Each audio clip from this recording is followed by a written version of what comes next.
Good morning all students. Online classes में आपका हार्दिक स्वागत है। कक्षा 10 का सामाजिक ज्ञान विषय की भूगोल वाले चैप्टर का पहला चैप्टर जल संसाधन, जिसके बारे में हम पहले 2 से 3 वीडियो देख चुके हैं। पिछली वीडियो के अंतर्गत अपन ने बहुउद्देशीय जल परियोजना के बारे में जाना और पढ़ा। बहुउद्देशीय परियोजना 2 प्रकार से संचालित है। एक तो केंद्र सरकार द्वारा संचालित बहुउद्देशीय जल परियोजना और दूसरी है राज्य सरकार द्वारा संचालित बहुउद्देशीय जल परियोजना। अपन ने पिछली वीडियो के अंतर्गत केंद्र सरकार द्वारा संचालित बहुउद्देशीय जल परियोजना, जिसमें भाखड़ा नांगल बांध परियोजना, दामोदर घाटी परियोजना और हीराकुंड बांध परियोजना के बारे में पढ़ा और समझा। इस वीडियो के अंतर्गत अपन राजस्थान राज्य सरकार द्वारा संचालित जल बहुउद्देशीय परियोजना के बारे में जानेंगे। तो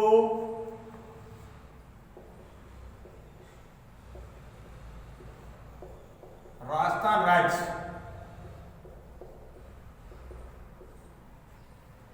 सरकार द्वारा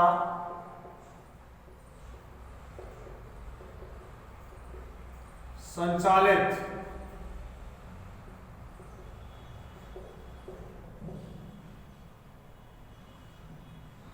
बहुउद्देशीय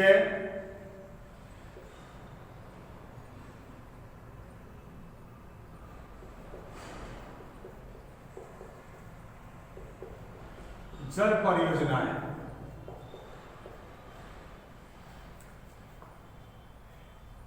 इन राजस्थान राज्य की बहुउद्देशीय परियोजना में पहली परियोजना पढ़ेंगे अपन चंबल घाटी परियोजना।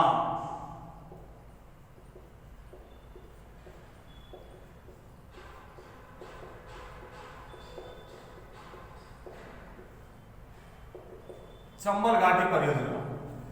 अब इस घाटी परियोजना के अंतर्गत नाम आ रहा है चंबल, यानी अपन इसी समझ गए हैं कि राजस्थान राज्य की वर्ष भर बहने वाली एकमात्र नदी है, वो है कौन सी? चंबल, जिसका बहाव क्षेत्र कैसा है? सकड़ा है। कैसा है? सकड़ा। और ये जिस प्रकार हमने पश्चिम बंगाल के अंतर्गत दामोदर नदी पड़ी थी, जिसका बहाव क्षेत्र कम होने के कारण वह अत्यधिक मात्रा में जन को हानि पहुंचाती थी, उसी तरीके से हमारे राजस्थान राज्य में चंबल नदी अधिक मात्रा में लोगों को जन और धन की हानि पहुंचाती है, अर्थात इसके आसपास क्षेत्र को बाढ़ जनित हालात पैदा कर देती है।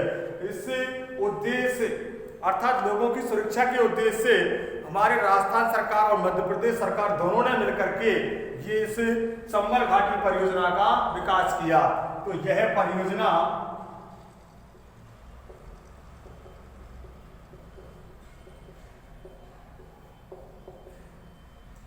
राजस्थान एवं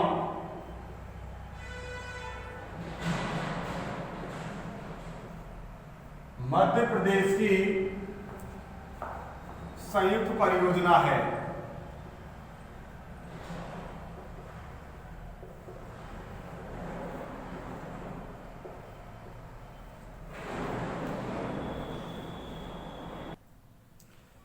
दूसरा, यह परियोजना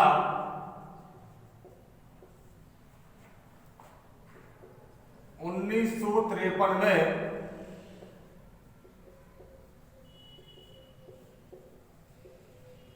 प्रारंभ हुई।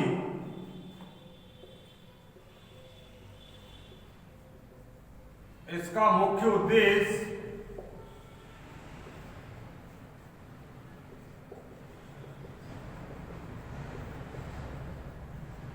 राजस्थान राज्य में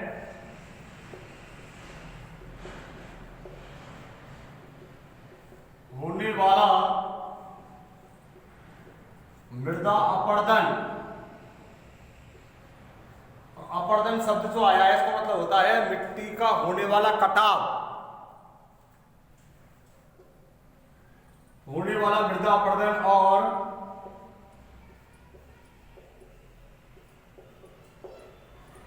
बाढ़ जैसे हालातों से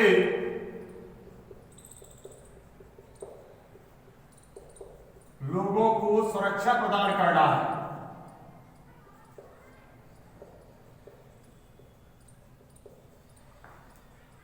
इस चंबल घाटी परियोजना का मुख्य उद्देश्य है जिससे वहां मिट्टी का अपरदन नहीं हो और वहां आने वाली बाढ़ से लोगों की क्या हो सके, सुरक्षा प्रदान हो सके। इस परियोजना को 3 चरणों में पूरा किया गया।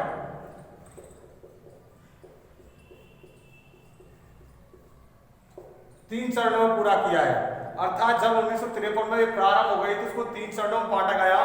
पहले चरण के अंतर्गत मध्य प्रदेश राज्य के मंदसौर जिले में गांधी सागर बांध बनाया गया। कौन सा बांध बनाया? गांधी सागर बांध। उसके बाद आपको पता है कि यह चित्तौड़गढ़ के भैंसरोडगढ़ नामक स्थान पर यह राजस्थान में प्रवेश करती है और राजस्थान में आकर के चित्तौड़गढ़ जिले में राणा प्रताप सागर बांध बनाया गया और राणा प्रताप सागर बांध पर आपको पता है बिजली घर का निर्माण किया गया, अर्थात इस पानी से क्या बनाई जा रही है? बिजली बनाई जा रही है। क्योंकि बहुउद्देशीय जो नाम आ रहा है इसका मतलब यह है कि बहुत सारे उद्देश्य, मैं पहले बता चुका हूं इस चीज को कि इस बहुउद्देशीय परियोजना से किसी एक उद्देश्य की पूर्ति न करके इसे कई सारे उद्देश्यों की पूर्ति की जा रही है। पहला उद्देश्य तो यह है कि लोगों के लिए पर्याप्त मात्रा में जल पेयजल के रूप में या सिंचाई के रूप में उपलब्ध कराया जा रहा है। दूसरा उद्देश्य यह है कि ऊंचाई से नीचे पानी गिरकर बिजली का निर्माण किया जा रहा है। तीसरा है नौ संचालन अर्थात नावों का संचालन भी किया जा रहा है, क्योंकि बड़ी बड़ी जो झीलें हैं, नहरें हैं, उन नहरों के माध्यम से जल का परिसंचरण किया जा रहा है, जल परिवहन का संचालन किया जा रहा है। मनोरंजन की दृष्टि से, सौंदर्यकरण दृष्टि से कई महत्वपूर्ण उद्देश्यों की पूर्ति हो रही है। तो इसके पहले चरण के अंतर्गत पढ़ेंगे अपन प्रथम चरण।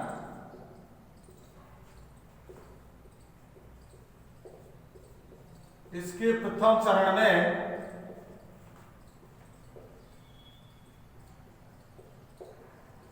मध्य प्रदेश के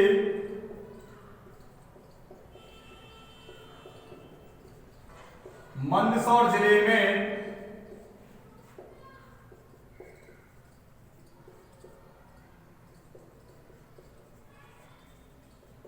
गांधी सागर बांध का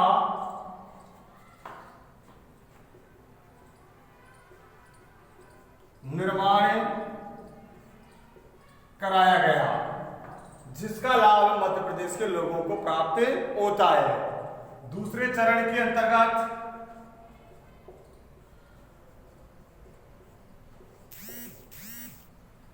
दूसरा चरण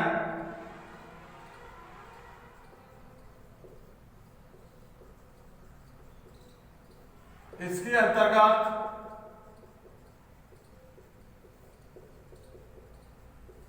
राजस्थान राज्य के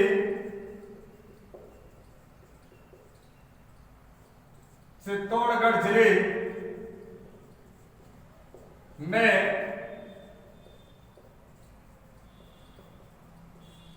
राणा प्रताप सागर बांध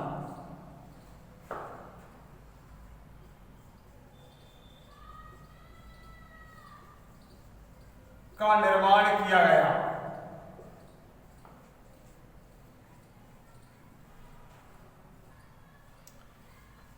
उसके बाद आता है हमारा तृतीय चरण अर्थात तीसरा चरण।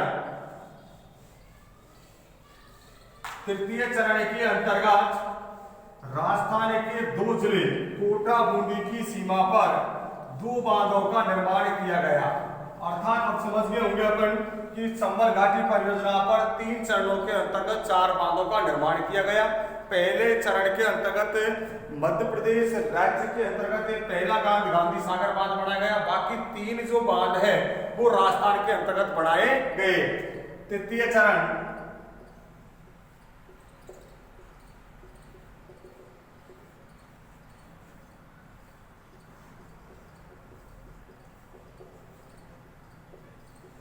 इस परियोजना के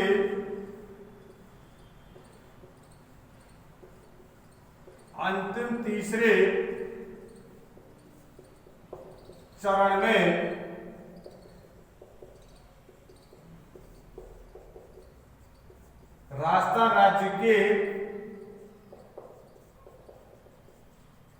दो जिले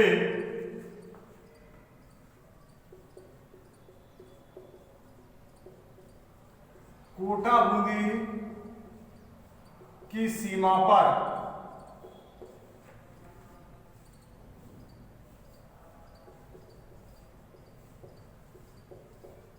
जवाहर सागर बांध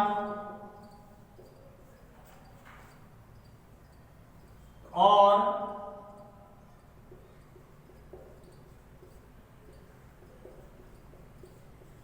कोटा बैराज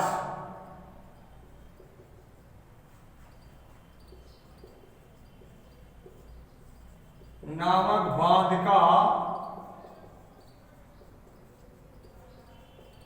निर्माण किया। यहां अपने गांधी सागर बांध, राणा प्रताप सागर बांध, जवाहर सागर बांध, लेकिन यहां कोटा बांध नहीं कर रहे, कोटा बैराज कहा है इसको। क्या कहा दिया अपने इसको? कोटा बैराज। तो अपन इस चीज को समझ रहे हैं कि बैराज का अर्थ क्या है। बैराज का मतलब जान रहे हैं वे बांध जिनका उद्देश्य केवल सिंचाई करने का होता है, वो बांध क्या कहलाता है? बैराज कहलाता है।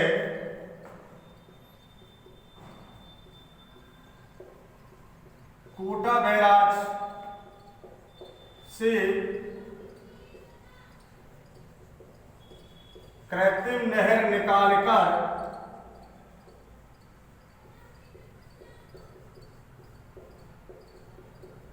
आसपास के क्षेत्रों में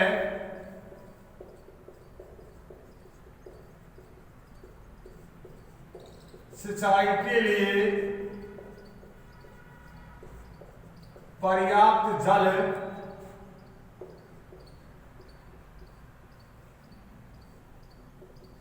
उपलब्ध कराया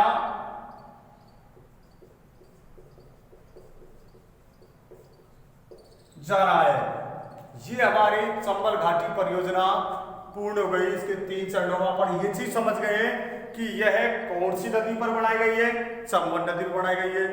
किन राज्यों के द्वारा बनाई गई है? राजस्थान, मध्य प्रदेश, दोनों राज्यों की एक संयुक्त परियोजना था। दोनों राज्यों ने मिलकर के इस परियोजना का क्या किया है? विकास किया है। इस परियोजना के अंतर्गत 3 चरणों में 4 बांध बनाए गए हैं। पहले चरण के अंतर्गत, द्वितीय चरण के अंतर्गत, तृतीय चरण के अंतर्गत जो बांध बनाए गए वो हम इस वीडियो के अंतर्गत देख चुके हैं। अब इसी क्रम के अंतर्गत अपन राजस्थान राज्य की दूसरी परियोजना पढ़ेंगे अपन, राजस्थान नहर परियोजना। क्या पढ़ेंगे भैया? राजस्थान नहर परियोजना, अर्थात जिसका अपन दूसरे नाम जानते हैं इंदिरा गांधी नहर परियोजना। इंदिरा गांधी नहर परियोजना अपन बहुत दिनों समझते सुनते आए हैं। इंदिरा गांधी नहर राजस्थान राज्य के पश्चिम में पर्याप्त मात्रा में जल पहुंचा करके वहां के लोगों के जीवन को क्या है? सुलभ बनाया जा रहा है। तो राजस्थान नहर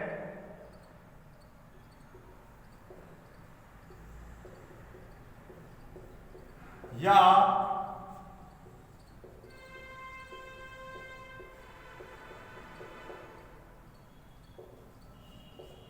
इंदिरा गांधी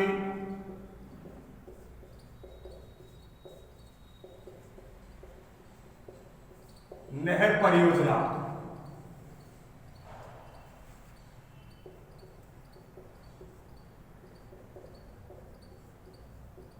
इस नहर का निर्माण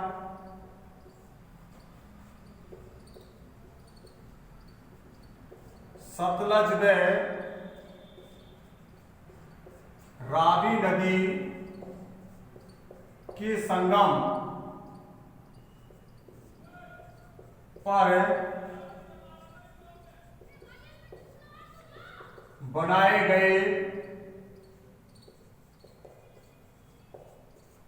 हरके बैराज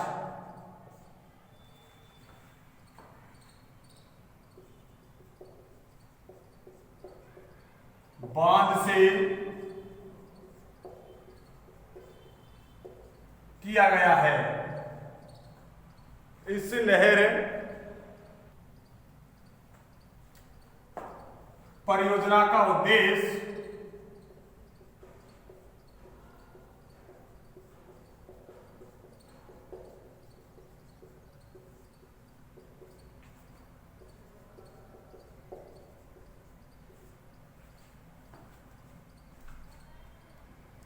थार के मरुस्थल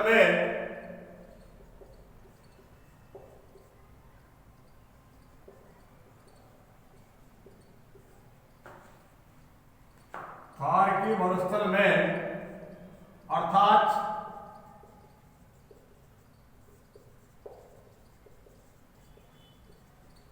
राजस्थान के पश्चिम भाग में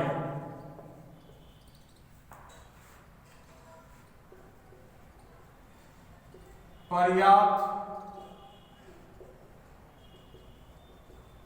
जल की आपूर्ति करना, व्यर्थ भूमि पर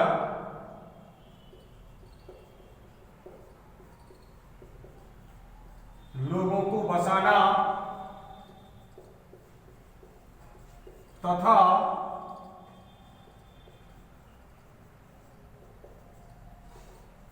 अंतरराष्ट्रीय सीमा पर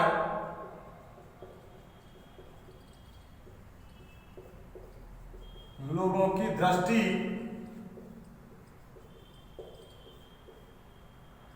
बनाए रखने के उद्देश्य से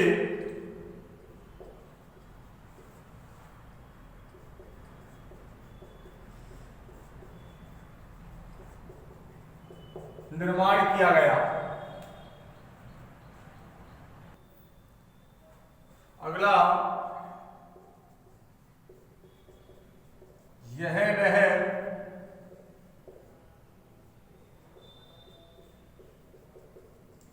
केवल भारत की ही नहीं बल्कि एशिया महाद्वीप की सबसे बड़ी मानव निर्मित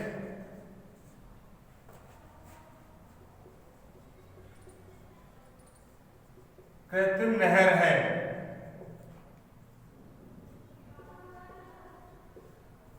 इसकी कुल लंबाई 649 किलोमीटर है, जिसमें से अपन ये जान रहे हैं कि राजस्थान नहर जो है हमारी, इसकी ये केवल राजस्थान या भारत देश की सबसे बड़ी नहर नहीं है ये, अर्थात एशिया महाद्वीप के अंतर्गत जितने भी देश आ रहे हैं उनमें सबसे बड़ी मानव निर्मित कृत्रिम झील है। कृत्रिम क्यों नाम दिया है? क्योंकि इसका निर्माण कौन ने किया? मानव ने किया है। क्यों किया है? मानव ने अपने उद्देश्यों की पूर्ति के लिए, मानव ने अपने उद्देश्यों की पूर्ति के लिए इसका निर्माण किया, इसलिए क्या कहलाई है ये कृत्रिम नहर, जिसकी लंबाई कितनी है? 649 किलोमीटर। अब ये 3 राज्यों में बह रही है, एक तो है पंजाब और दूसरा है हरियाणा और तीसरा है हमारा कौन सा? राजस्थान। तो यह नहर जिसमें से 169 किलोमीटर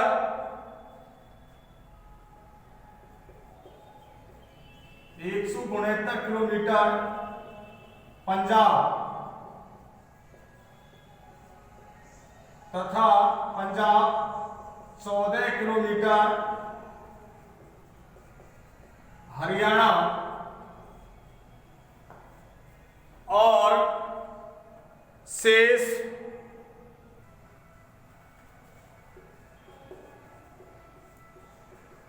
राजस्थान राज्य में बहती है।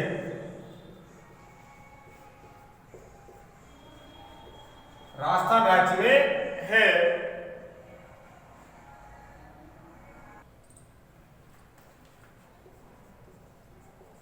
इस नहर के द्वारा राज्य के 9 जिले, 29 कस्बों तथा 3461 गांवों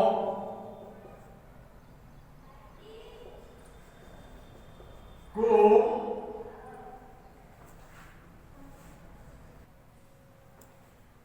पेयजल आपूर्ति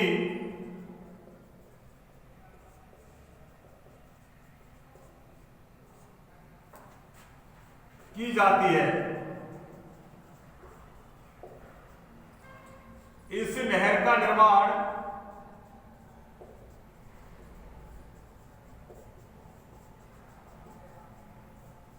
दो चरणों में पूरा किया गया।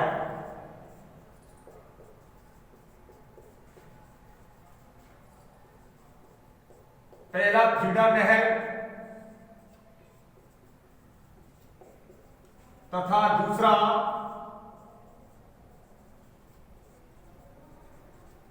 मुख्य नहर। अब अपन ये जानेंगे फीडर नहर क्या है, मुख्य नहर क्या है। फीडर नहर अर्थात नहर का वह भाग या नहर की जितनी लंबाई में फैल रही है उस लंबाई के अंतर्गत उस नहर के पानी का किसी प्रकार का कोई उपयोग नहीं किया जा रहा है, वहां तक तो ये नहर क्या कहलाएगी, फीडर नहर। उसके बाद इस नहर का क्या है, जल का उपयोग करना प्रारंभ कर दिया जाता है, वह क्या कहलाएगी, मुख्य नहर।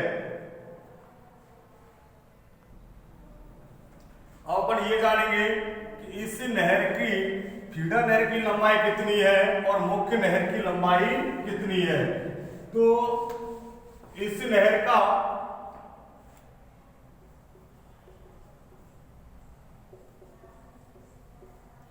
नहर में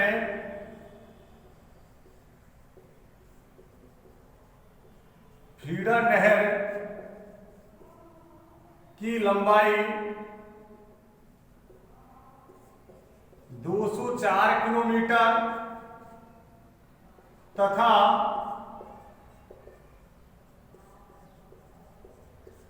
मुख्य नहर की लंबाई 445 किलोमीटर है।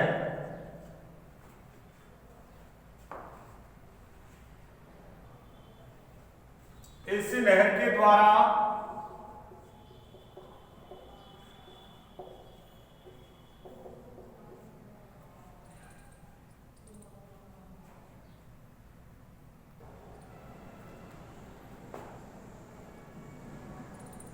$17.41 करोड़ हेक्टेयर भूमि को सिंचित किया जाता है।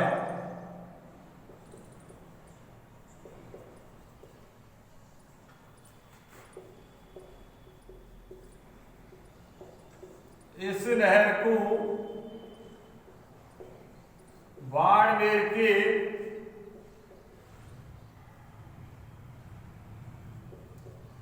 गढ़रा रोड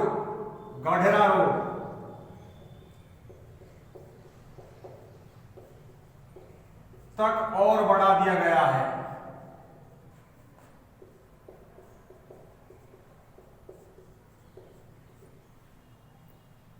धन्यवाद। इस वीडियो के अंतर्गत अपन ने राज्य की 2 जल परियोजनाओं को पढ़ा है, समझा है। इस वीडियो को देखने के बाद यदि कोई चीज आपकी समझ में नहीं आ रहा है तो मैं पहले आपको मेरा व्हाट्सएप नंबर दे चुका हूं, आप उस पर मुझे फोन करके या व्हाट्सएप चैट के माध्यम से मुझसे आप जान सकते हैं। धन्यवाद।